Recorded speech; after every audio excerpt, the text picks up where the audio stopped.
I am firmly convinced at this point that there was not a single second of vetting that took place when Donald Trump made the decision to pick J.D. Vance, which of course, as we know, came from his two moronic sons, Don Jr. and Eric. They're the ones who forced it. Trump wanted to pick Doug Burgum from North Carolina, but instead he went with J.D. Vance, and ever since then, everything for his campaign has essentially gone to hell. And the thing I love the most about it, it just keeps getting worse. Holy hell. There are so many old clips of J.D. Vance attacking women in the United States that I don't see how Trump has any chance of winning at all. And of course, the other day, another one resurfaced because all of these are out there. You just got to search for them. And the media is actually doing a really good job of finding them and making them blow up. But here's what happened with the latest one. Vance, in a clip from a conservative podcast recorded in November 2020, said that childless Americans, especially those of the leadership class, were, quote, more sociopathic and made the country less mentally stable than those with children. He added that the most deranged and most psychotic commenters on Twitter typically don't have children. So if you don't have kids, you're psychotic and sociopathic, according to J.D. Vance, Donald Trump's running mate. That's pretty bad, right? Well, it's about to get worse. Later, in August 2021, Vance's Senate campaign sent fundraising emails referring to the, quote, radical childless leaders in this country following his appearance on Tucker Carlson Tonight, on which he made disparaging comments about childless cat ladies.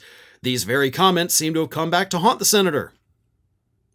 Okay, but he totally stopped after that, right? No.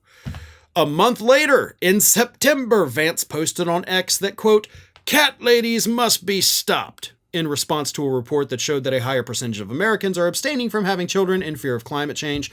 The next month, he wrote, quote, our country's low birth rates have made many elites sociopaths. So he just went on this multi-month bender of, I hate people without children. Which, of course, as we know, includes several, very high-profile people in this country. Dolly Parton, Taylor Swift, Jennifer Aniston, and, of course, millions of other Americans who either by choice or just by unfortunate circumstances have decided to not have kids, or they can't have kids. But J.D. Vance doesn't care if you're choosing to not have kids or if you just simply can't have kids. He thinks you're a horrible person, you're a sociopath, you're a psychopath, he says, if you don't have kids. Well, JD, I got to tell you, how many kids do you have? You have one, maybe two, I guess? I don't know. I got 4. So, I mean, if we're judging patriotism and mental stability based on how many kids somebody has, then I am totally far more mentally stable than you. You're not a patriot, JD. Get to work there, right? Start procreating, huh? But no, this is all very stupid because J.D. Vance is very stupid. Now, I had previously said that J.D. Vance, through his education at Ohio State University and, of course, Yale Law School, I said that he was highly educated and he's not stupid. I retract that statement. I fully, wholeheartedly retract that statement. J.D. Vance is dumb. J.D. Vance is not a smart person. He is exceptionally stupid. And he is going to sink this Trump campaign. Trump's doing a good job sinking it by himself, don't get me wrong.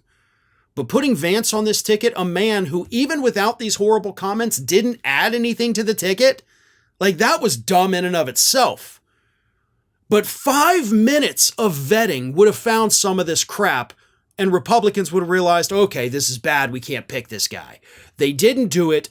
Just like John McCain didn't do it with Sarah Palin back in 2008, and this is the exact same scenario. And hopefully, like the McCain-Palin campaign, the Trump-Vance campaign suffers the same fate. Well, folks, we have crossed that 1 million subscriber milestone, but rest assured, we are just getting started here at Ring of Fire. So if you're not already, please do subscribe to the channel and make sure to like, share, and comment on the videos.